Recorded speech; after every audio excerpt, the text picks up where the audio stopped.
مجھے رونا بھی تو آتا نہیں ہائے ندامت سے۔ الحمدللہ رب العالمین والصلاة والسلام على سید المرسلین اما بعد فاعوذ باللہ من الشیطان الرجیم بسم اللہ الرحمن الرحیم الصلاة والسلام علیک یا رسول اللہ وعلی آلک واصحابک یا حبیب اللہ الصلاة والسلام علیک یا نبی اللہ وعلی آلک واصحابک یا نور اللہ۔ مدنی چینل کے ناظرین، مدنی چینل کے سلسلے ندامت کے آنسو کے ساتھ ایک بار پھر حاضر ہیں۔ امیر المومنین حضرت سیدنا عمر ابن خطاب رضی اللہ تعالی عنہ فرماتے ہیں، دعا زمین و آسمان کے درمیان ٹھہری رہتی ہے اور اس سے کوئی چیز اوپر کی طرف نہیں جاتی جب تک تم اپنے نبی اکرم صلی اللہ تعالی علیہ وآلہ وسلم پر درود پاک نہ پڑھ لو۔ لہذا دعاؤں کی قبولیت کے لیے کثرت سے درود پاک پڑھتے رہنا چاہیے۔ صلو علی الحبیب صلی اللہ تعالی علی محمد وعلی آلہ وصحبہ وبارک وسلم۔ حضرت سیدنا ذوالنون مصری رحمۃ اللہ تعالی علیہ یہ نماز کی نیت کرتے وقت بارگاہ خداوندی میں عرض کیا کرتے، اے مالک مولا، تیری بارگاہ میں حاضری کے لیے کون سے پاؤں لاؤں، کن آنکھوں سے قبلے کی جانب نظر کروں، تعریف کے وہ کون سے لفظ ہیں جن سے تیری حمد کروں، لہذا مجبوراً حیا کو ترک کر کے تیرے حضور حاضر ہو رہا ہوں۔ پھر آپ نماز کی نیت باندھ لیتے ہیں۔ اکثر اللہ تعالیٰ سے یہ بھی عرض کرتے، آج مجھے جن مصائب کا سامنا ہے وہ تیرے سامنے عرض کر دیتا ہوں، لیکن کل میدان محشر میں میری بدعمالیوں کی وجہ سے جو اذیت پہنچے گی اس کا اظہار کس سے کروں گا؟ لہذا اے رب العالمین مجھے عذاب کی ندامت سے چھٹکارا عطا فرما دے، عذاب کی ندامت سے چھٹکارا عطا کر دے۔ میرے میٹھے میٹھے اسلامی بھائیوں اور مدنی چینل کے ناظرین، جو لوگ حقیقی معنوں میں اللہ تبارک و تعالیٰ سے ڈرتے ہیں اور واقعی ان پر جو ہے وہ گناہوں کی ندامت اور رب کی بارگاہ میں کھڑے ہونے کا خوف ہوتا ہے، تو وہ نیک ہو جانے کے بعد بھی اپنے گناہوں کو یاد کر کے روتے ہیں۔ حضرت خواجہ حسن بصری رحمۃ اللہ علیہ سے بچپن میں کوئی غلطی ہو گئی تھی اور اپنے کرتے کے دامن پر اس کو لکھوا لیا کرتے تھے تاکہ میں بھولوں نہ، روتے رہتے تھے۔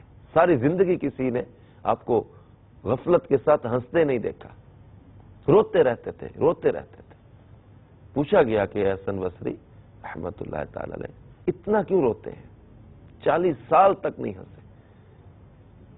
جب بیٹھے ہوتے تو بھی معلوم ہوتا گویا قیدی ہیں جسے گردن اڑانے کے لیے لایا گیا ہو، اتنے خوف زدہ رہتے تھے۔ اور جب گفتگو فرماتے تو انداز ایسا ہوتا گویا آخرت کو آنکھوں سے دیکھ دیکھ کر بتا رہے، اور جب خاموش رہتے تو ایسا محسوس ہوتا گویا ان کی آنکھوں میں آگ بھڑک رہی ہے۔ جب ان سے اس قدر غمگین اور خوف زدہ رہنے کا سبب پوچھا گیا تو فرمایا، مجھے اس بات کا خوف ہے کہ اگر اللہ تعالیٰ نے میرے بعض ناپسندیدہ اعمال کو دیکھ کر وہ میری بچپن کی اس غلطی پر غضب فرمایا اور یہ فرما دیا کہ جاؤ میں تمہیں نہیں بخشتا، تو میرا کیا بنے گا؟ اسی بات پر خوف زدہ رہتے کہ میری وہ بعض ناپسندیدہ باتیں اگر اس پر اللہ نے مجھ پر غضب فرمایا اور یہ فرما دیا کہ میں تمہیں نہیں بخشتا تو میرا کیا بنے گا؟ ہم نے کتنی غلطیاں کی، کتنے گناہ کیے، کبھی غور کیا کہ اگر اللہ تعالیٰ نے ہمارے ناپسندیدہ اعمال دیکھ کر ہم سے فرما دیا کہ جاؤ میں تمہیں نہیں بخشتا تو ہم کیا کر لیں گے؟ ہم کیا کر لیں گے؟ اے میرے پیارے اسلامی بھائیوں، مدنی چینل کے ناظرین، حضرت منصور بن عمار فرماتے ہیں کہ میں کوفہ میں رات کے وقت ایک گلی سے گزر رہا تھا کہ اچانک ایک درد بھری آواز میری سماعت سے ٹکرائی. اس آواز میں اتنا کرب تھا کہ میرے اٹھتے ہوئے قدم رک گئے اور میں گھر سے آنے والی اس آواز کو غور سے سننے لگا. میں نے سنا کہ اللہ تعالیٰ کا کوئی بندہ ان الفاظ میں اپنے رب کی بارگاہ میں مناجات کر رہا تھا کہ اے اللہ عز و جل، تو ہی میرا مالک ہے، تو ہی میرا آقا ہے.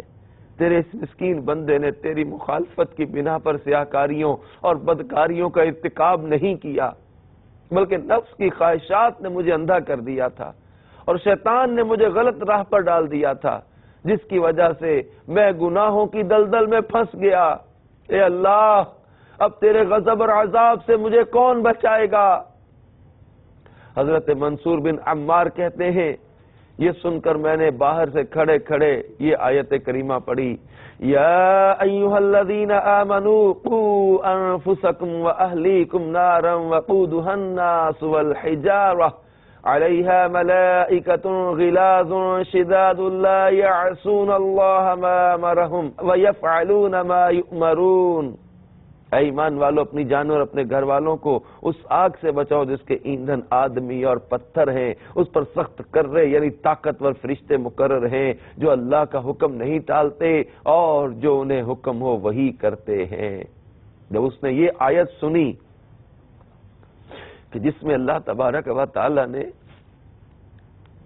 جہنم کے ایندھن کا ذکر کیا کہ اس کا ایندھن آدمی اور پتھر ہے، تو اس کے غم کی شدت میں اور اضافہ ہو گیا اور شدت کرب سے چیخنے لگا، اور میں اسے اسی حالت میں چھوڑ کر آگے بڑھ گیا.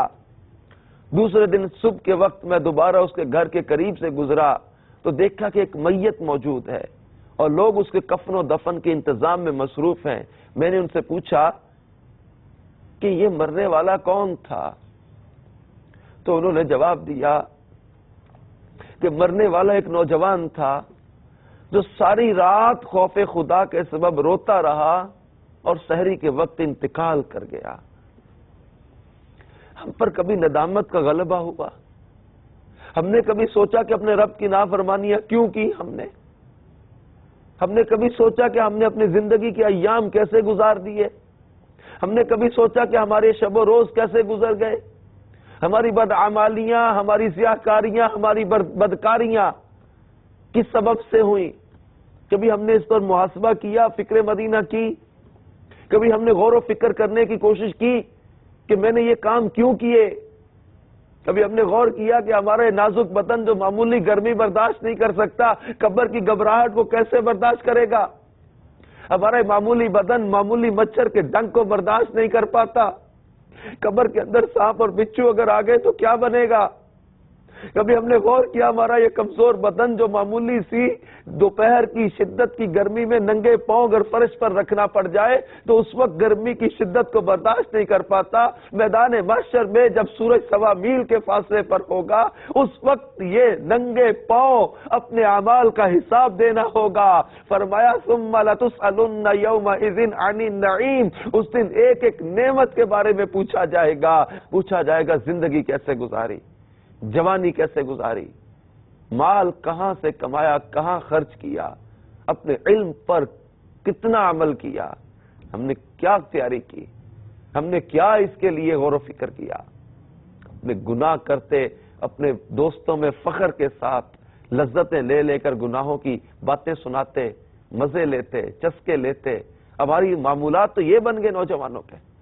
اور ایک نوجوان وہ تھا جس پر اپنے گناہوں پر ندامت کا غلبہ ہوا، ساری رات رو رو کر اپنے رب کی بارگاہ میں مناجات کرتا رہا کہ میرے مولا، تیرے مسکین بندے نے تیری مخالفت کی بنا پر سیاہکاریوں بدکاریوں کا ارتکاب نہیں کیا، بلکہ نفس کی خواہشات نے مجھے اندھا کر دیا تھا. یہ ندامت تھی، یہ شرمندگی تھی رب کی بارگاہ میں، اور اپنے بے بس ہونے، اپنے مسکین ہونے کا اعتراف تھا، گناہگار ہونے کا اعتراف تھا.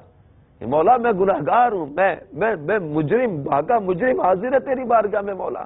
نوجوان پر خوف کا غلبہ ایسا تھا کہ قرآن پاک کی آیت سن کر چیخ ماری، رات میں انتقال ہو گیا. ساری رات خوف خدا کے سبب روتے روتے. عذاب کے تذکرے والی آیات کو، گناہ کے عذاب اور پکڑ والی آیات اور روایات کو، نصیحت کی باتوں کو مذاق میں اڑا دیتے ہیں۔ ہر دیکھا جائے گا، کیا دیکھا جائے گا؟ اتنا کمزور ہمارا بدن کہ آنکھ میں معمولی تنکا پڑ جائے تو ہم بے چین ہو جائیں، گرم چائے لگ جائے زبان پر چیخ نکل جاتی ہے، ہم کہتے دیکھا جائے گا؟ وہ جہنم جس میں سے ایک سوئی کے ناکے کے برابر بھی سوراخ کر دیا جائے تو تمام اہل زمین ہلاک ہو جائیں اس کی شدت گرمی کی وجہ سے اور اس کی بدبو کی وجہ سے، ہم کہتے دیکھا جائے گا؟ سب سے معمولی عذاب جسے ہو رہا ہو، سب سے ہلکا عذاب جہنم کا، اس کو آگ کی جوتیاں پہنا دی جائیں گی جس سے اس کا دماغ کھولنے لگ جائے گا اور وہ سمجھ رہا ہوگا کہ سب سے بڑا عذاب مجھے ہو رہا ہے، جبکہ سب سے جہنم کا ہلکا عذاب یہ ہے کہ آگ کے جوتے پہنائے جائیں، اس کی گرمی کی شدت کی وجہ سے اس کے دماغ پک رہا ہوگا۔ اللہ تبارک و تعالیٰ سے ڈریں۔ ہم تو گناہگار ہونے کے باوجود نہیں جھکتے۔ ہمارے حضرت سیدنا ثابت بنانی رحمت اللہ تعالی تابعین بصرہ کے بڑے باوقار اور نامور علماء حدیث میں سے تھے۔ آپ پر خوف الہی کا اتنا غلبہ تھا، جب بھی آپ کے سامنے جہنم کا تذکرہ کیا جاتا تو ایسے مضطرب ہوتے کہ تڑپنے لگتے اور بدن پر اتنا لرزہ طاری ہو جاتا کہ جسم کا کوئی نہ کوئی عضو الگ ہو جاتا۔ میرے پیارے اسلامی بھائی اور مدنی چینل کے ناظرین، اللہ تبارک و تعالی ہمیں حقیقی ندامت اور سچی توبہ کی توفیق عطا فرمائے۔ دعوت اسلامی کے مدنی ماحول سے وابستہ رہیے، مدنی چینل دیکھتے رہیے، انشاءاللہ تبارک و تعالی عبادت کا ذوق بھی بنے گا اور گناہوں پر ندامت کا احساس بھی پیدا ہوگا۔ اللہ تعالی عمل کی توفیق عطا فرمائے، آمین بجاہ النبی جینا۔ مجھے رونا بھی تو آتا نہیں ہائے ندامت سے،